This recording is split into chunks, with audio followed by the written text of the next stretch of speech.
Karen was fuming. How dare they set up an ice cream truck right outside her daughter's birthday party?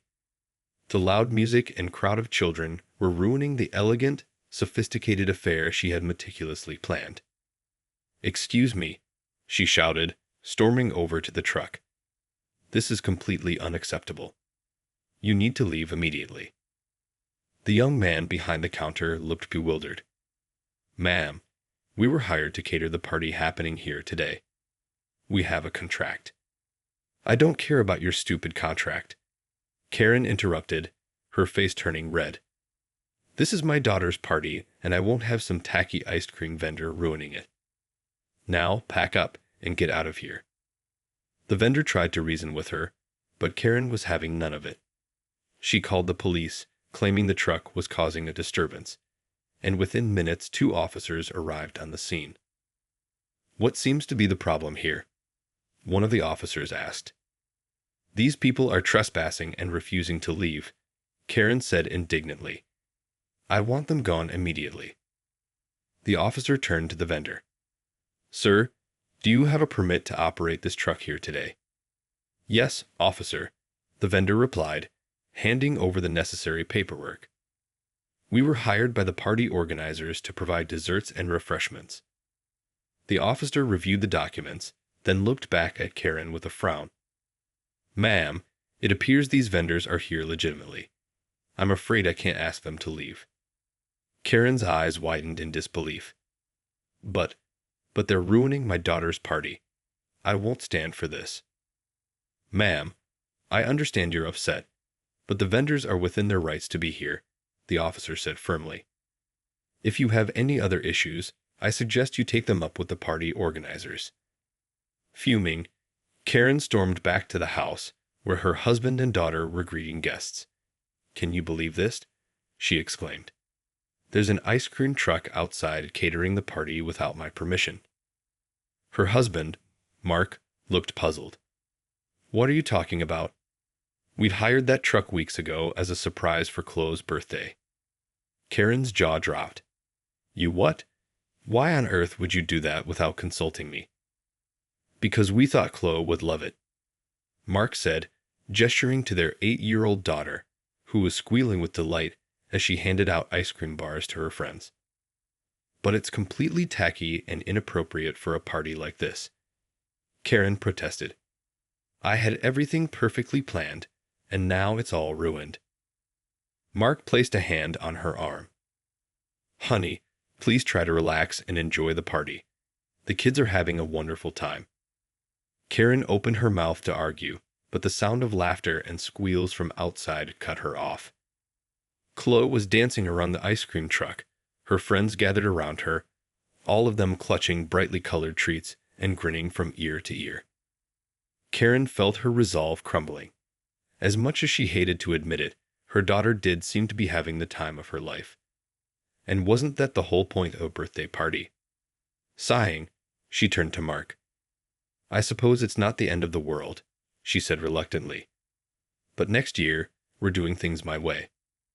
Mark smiled and gave her a kiss on the cheek. "Deal." Karen watched as Chloe ran over to her, ice cream dripping down her chin. "Mommy, isn't this the best party ever?" the little girl exclaimed. Looking into her daughter's shining eyes, Karen couldn't help but smile. "Yes, sweetheart," she said, pulling Chloe into a hug. "It is." The birthday party was in full swing, with Chloe and her friends running around the backyard, faces covered in ice cream and laughter echoing through the air. Karen had to admit, despite her initial outrage, the ice cream truck was a hit. As she sipped her carefully curated lemonade, trying to maintain her composure, Karen's neighbor Janice approached her. "Karen, I have to say, this is the most delightful party I've ever been to," Janice gushed. "The ice cream truck is such a wonderful touch. Chloe must be thrilled." Karen forced a tight-lipped smile. "Yes, well, it was all Mark's idea. I would have preferred something a bit more refined." Janice chuckled. "Oh, Karen, you're always so concerned with appearances. Sometimes it's best to just let the kids enjoy themselves, you know." Before Karen could respond, Chloe came running over, her face lit up with excitement. "Mommy, can I please have another ice cream?" she pleaded. Karen hesitated, glancing at the half-melted treat the girl was already holding. "I don't know, dear. You've already had quite a few. Wouldn't you like something healthier?" Chloe's face fell. "But Mommy, all my friends are having more. Please, can I just have one more?" Karen opened her mouth to refuse, but Janice quickly interjected. "Oh, let the girl have another, Karen. It's her birthday after all. You only turn 8 once." Sighing, Karen relented. "Oh, all right. But just one more, understood." "Yay, thank you, Mommy," Chloe exclaimed, running back to the ice cream truck. Janice shot Karen a knowing look. "See, a little indulgence never hurt anyone. You're too hard on that child sometimes." Karen bristled. "I'm merely trying to instill good habits and manners. Chloe needs to learn that she can't always get her way." "Maybe so," Janice conceded, "but it's her birthday. Let her enjoy it for once." With that, Janice sauntered off, leaving Karen to stew in her own thoughts. She hated to admit it, but the woman had a point. Chloe did seem to be having the time of her life. As the afternoon wore on, Karen found herself gradually relaxing and even joining in the fun. She danced with Chloe to the music blasting from the ice cream truck, and even let herself indulge in a strawberry swirl cone. By the time the party was winding down and the last of the guests had left, Karen had to admit, albeit reluctantly, that the ice cream truck had been a roaring success. Chloe was beaming, her cheeks still flushed from all the excitement. "Thank you, Mommy," the little girl said, wrapping her arms around Karen's waist. This was the best birthday ever. Karen felt a pang of guilt. Perhaps she had been a bit too harsh in her judgment. Chloe's happiness was what mattered most after all. "You're welcome, sweetheart," Karen replied, hugging her daughter tightly. "I'm glad you enjoyed it." As they cleaned up the last of the party supplies, Karen couldn't help but wonder, what would the next big event be that she would have to learn to compromise on? A few weeks after Chloe's birthday party, Karen found herself in yet another battle with her stubborn neighbor Janice. This time, the issue was over a community garden project that Janice was spearheading. "Absolutely not," Karen exclaimed, her arms crossed defiantly. "A community garden has no place in our pristine neighborhood. It'll be an eyesore and attract all sorts of pests and riffraff." Janice let out an exasperated sigh. "Oh, Karen, must you always be so dramatic? This garden would be a wonderful way to bring the community together and teach the children about where their food comes from." "The children already have plenty of extracurricular activities," Karen argued. "They don't need to be traipsing around in the dirt, getting their clothes dirty." "That's exactly the kind of attitude that's holding our children back," Janice shot back. "They need to get out and experience the world, not be cooped up in their perfect little bubbles." Karen felt her blood pressure rising. "I will not have a community garden on my street, Janice. It's unsightly and completely unnecessary. End of discussion." Janice narrowed her eyes. "Well, I'm sorry you feel that way, Karen. But the rest of the neighborhood is quite enthusiastic about this project. In fact, we've already secured the necessary permits and funding." Karen's jaw dropped. "What? You can't do that without my approval. This is my neighborhood too, you know." "Actually, Karen, the majority of the residents have voted in favor of the garden," Janice said smugly. "I'm afraid your opinion is in the minority on this one." Fuming, Karen stormed back to her house, her mind racing with ways to derail this community garden scheme. She couldn't stand the thought of her pristine, manicured neighborhood being overrun by dirt, weeds, and who knows what else. As she paced back and forth in her living room, an idea suddenly struck her. Quickly, she fired up her laptop and began researching local bylaws and zoning regulations. It took her several hours, but Karen finally found what she was looking for. a little-known ordinance that prohibited the creation of any unauthorized public spaces or gathering areas within the neighborhood. Armed with this information, she immediately drafted a strongly worded letter to the community association, demanding that the garden project be shut down immediately. A few days later, Karen received a call from the association president. "Karen, I'm afraid we've had to put the community garden project on hold," the woman said apologetically. Karen's lips curled into a triumphant smile. "I see. And what, pray tell, was the reason for this decision?" "Well, after reviewing the bylaws, it seems the garden would be in violation of a zoning ordinance," the president explained. "I'm very sorry, but we have no choice but to cancel the project." "I see," Karen said coolly. "Well, I'm glad we were able to resolve this matter in a timely fashion. The neighborhood thanks you for your diligence." As she hung up the phone, Karen couldn't help but feel a sense of vindication. She had won this battle, and she knew Janice would be fuming. But Karen didn't care. Her neighborhood would remain pristine and unblemished, just the way she liked it. Little did she know, however, that her victory would be short-lived. For as she turned to head upstairs, she caught a glimpse of Chloe's disappointed face peering out the window, watching as the community garden supplies were being loaded onto a truck. Suddenly, Karen's triumph felt hollow. Had she really just crushed her daughter's dreams of getting her hands dirty and learning about nature? Over the next few days, Karen couldn't shake the guilt she felt about the community garden debacle. Every time she saw Chloe's forlorn expression, her heart sank. "Mommy, why did you make them stop the garden?" Chloe asked one evening at the dinner table. Karen hesitated, suddenly feeling defensive. "I didn't make them stop anything, dear. The neighborhood association decided it wasn't a good fit for our community." Chloe's brow furrowed. "But I really wanted to help plant the vegetables and flowers. It would have been so much fun." "I know, sweetheart," Karen sighed, "but sometimes things don't work out the way we'd like them to. The garden just wasn't practical for our neighborhood."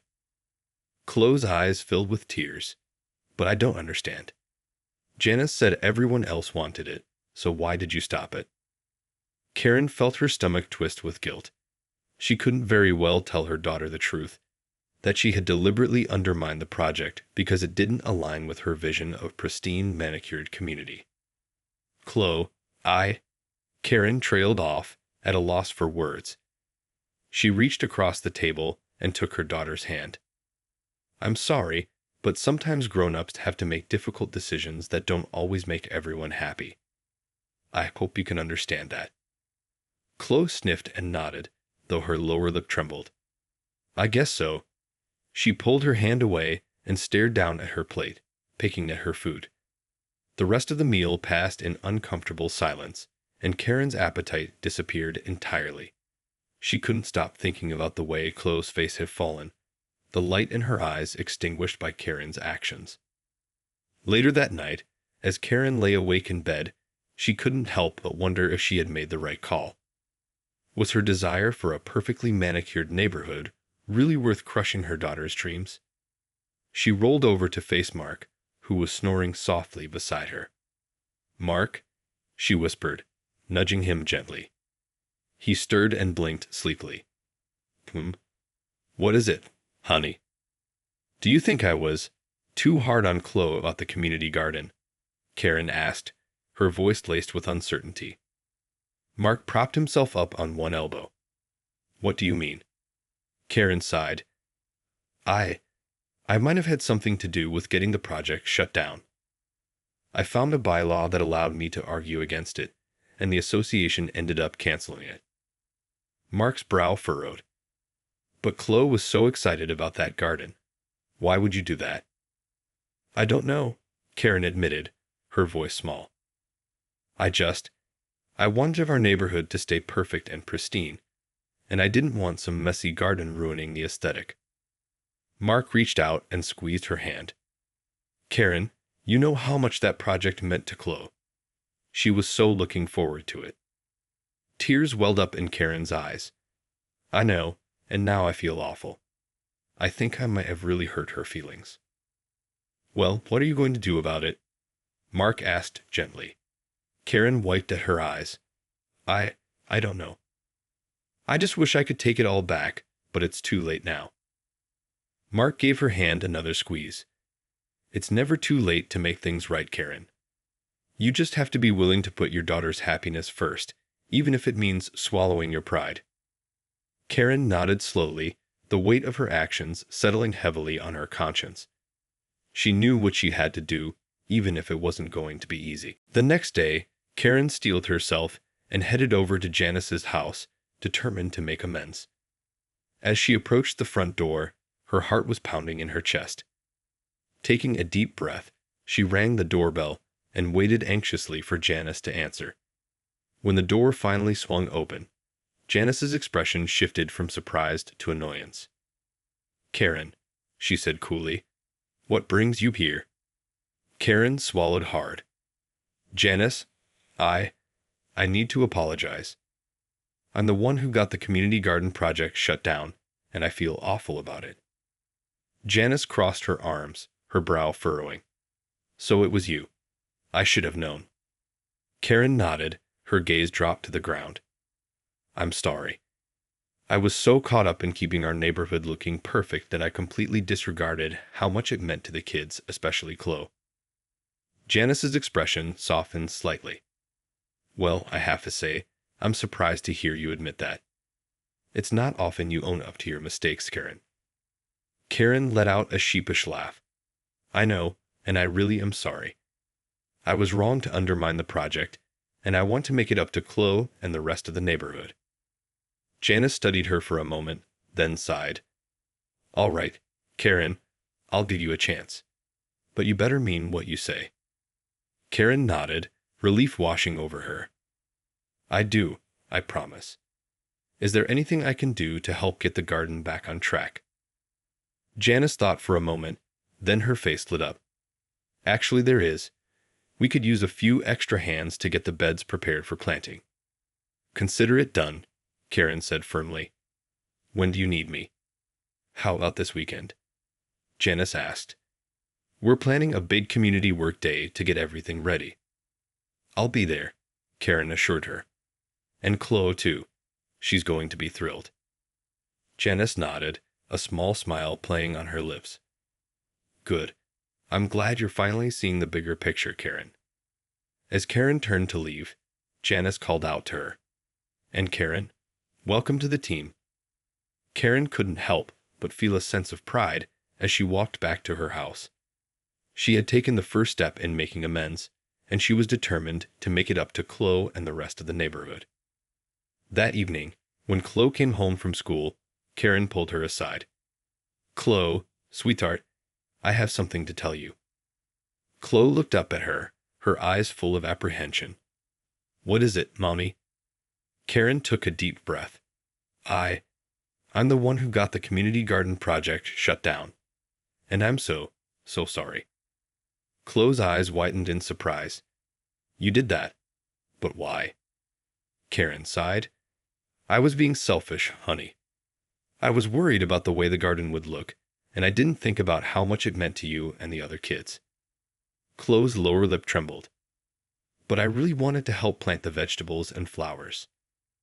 I know, sweetheart, and I feel terrible about it, Karen said, pulling Chloe into a tight hug. But I'm going to make it up to you.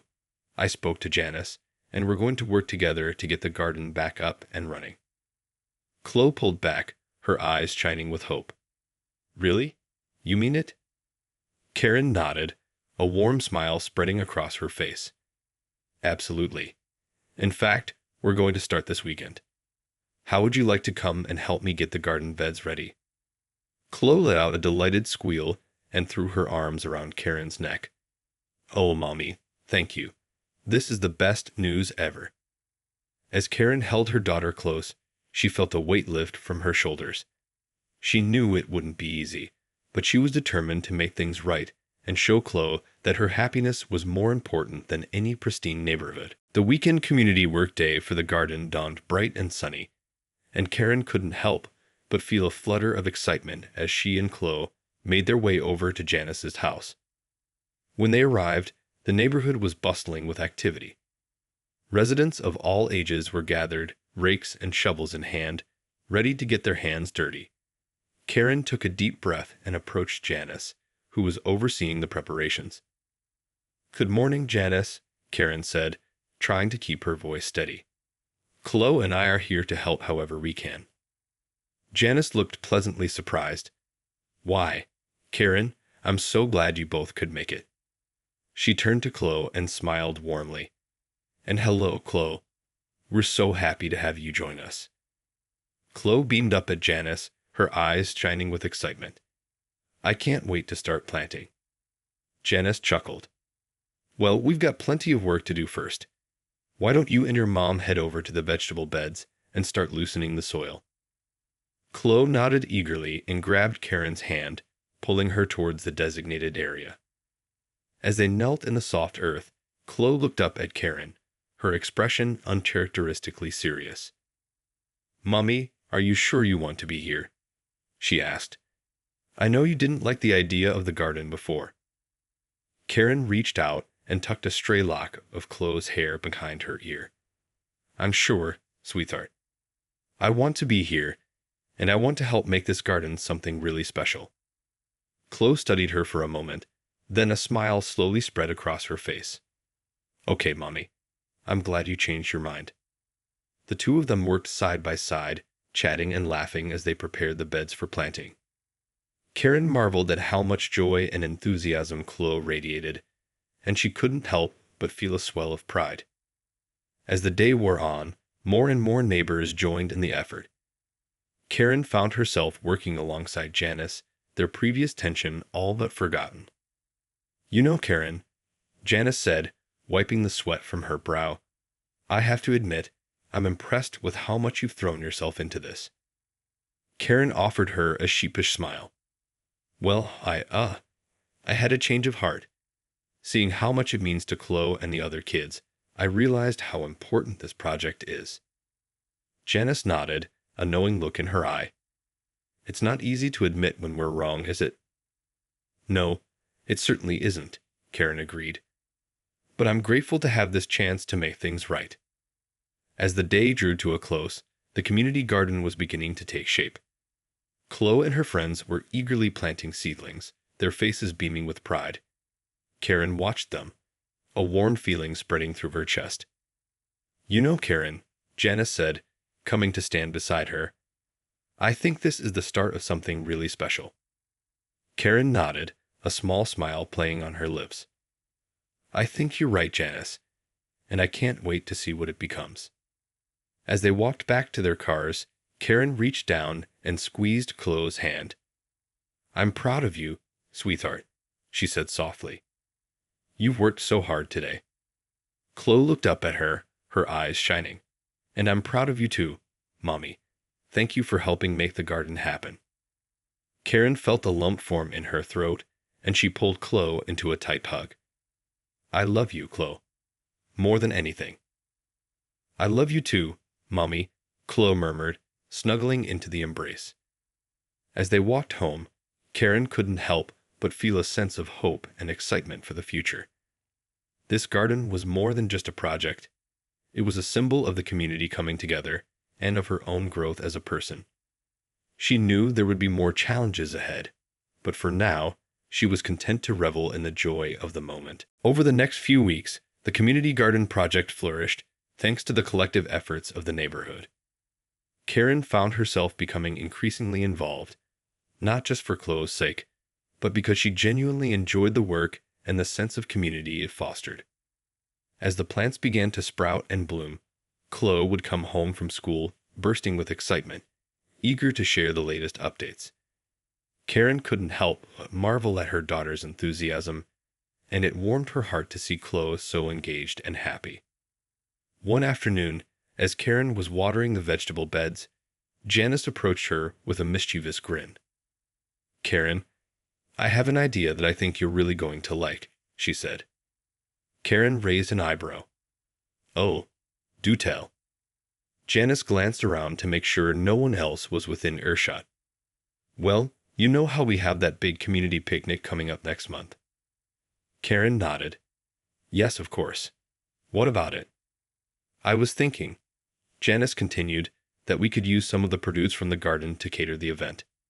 Wouldn't that be fantastic? Karen couldn't help but feel a sense of pride at the thought. That's a wonderful idea, Janice. It would be the perfect way to showcase what we've accomplished here. Janice beamed. Exactly. And I know just the person who can lead the charge. You. Me? Karen asked, taken aback. Just when Karen thought she had finally figured out how to balance her desire for order and perfection with her daughter's need for fun and spontaneity, fate had another trick up its sleeve. It was a crisp autumn afternoon, and Chloe's 9th birthday was just around the corner. As usual, Karen had spent weeks meticulously planning every detail of the party, from the elegant, floral-themed decorations to the gourmet catering menu. But this time, Chloe had a special request. Mommy, can we please have an ice cream truck come to my party again? She asked, her eyes sparkling with excitement. Karen felt her stomach drop. The memory of the chaos and disruption caused by the unexpected ice cream vendor at Chloe's previous birthday party still haunted her. Sweetie, I don't know, she said hesitantly. That was quite a mess last time. Chloe's face fell. But Mommy, it was so much fun. All my friends loved it. Karen sighed, trying to find the right words. I know, dear, but your party is supposed to be a more refined, sophisticated affair. An ice cream truck just doesn't fit that vision. Chloe's lower lip began to tremble. But I really, really want one, she pleaded. Please, Mommy, it would mean so much to me. Karen felt her resolve wavering as she looked at her daughter's crestfallen expression. She had come so far in learning to prioritize Chloe's happiness over her own perfectionist tendencies. Could she really deny her this simple request? Oh, all right. She relented, unable to resist Chloe's irresistible puppy dog eyes. We can have the ice cream truck come to your party. Chloe squealed with delight and threw her arms around Karen's neck. Thank you, Mommy. You're the best. As the party day approached, Karen tried her best to swallow her unease and embrace the chaos that was sure to ensue. And when the big day arrived, she had to admit, seeing the pure joy on Chloe's face as she danced around the ice cream truck was worth every bit of her own discomfort. But just when Karen thought she had finally found the perfect balance, fate had one more twist in store. As the party was winding down and the last of the guests were saying their goodbyes, Karen noticed a commotion brewing near the ice cream truck. Curious, she made her way over, only to discover that the truck's operator had been cited for operating without the proper permits. What on earth is going on here? Karen demanded, her brow furrowed in confusion. The police officer turned to her, his expression apologetic. Ma'am, I'm afraid we've had to shut down this ice cream truck. The owner doesn't have the necessary permits to operate in this residential area. Karen felt a sinking feeling in the pit of her stomach as she looked over at Chloe, whose face was crumpling with disappointment. But it's my daughter's birthday party, she stammered, her voice laced with desperation. The officer shook his head. I'm sorry, ma'am, but the law is the law. I had no choice but to enforce it. As the ice cream truck was unceremoniously towed away, Karen felt a wave of guilt and frustration wash over her. How could this be happening after all the progress she had made? Chloe ran over to her, tears streaming down her face. Mommy, they took the ice cream truck away, she cried. Now my party is ruined. Karen pulled her daughter into a tight hug, her own eyes stinging with tears. I'm so sorry, sweetheart, she whispered. I never meant for this to happen. But as Chloe's sobs subsided and she looked up at Karen with a watery smile, Karen realized that all was not lost. For in that moment, she saw the true essence of her daughter, the resilience, the joy, the ability to find happiness even in the face of disappointment. And in that realization, Karen knew that she had finally learned the most important lesson of all. that true happiness doesn't come from perfectly executed plans or pristine appearances, but from the love and connection shared between a mother and her child. As they walked back into the house, hand in hand, Karen made a silent vow to never again let her own fears and insecurities get in the way of Chloe's happiness. For in the end, that was all that truly mattered.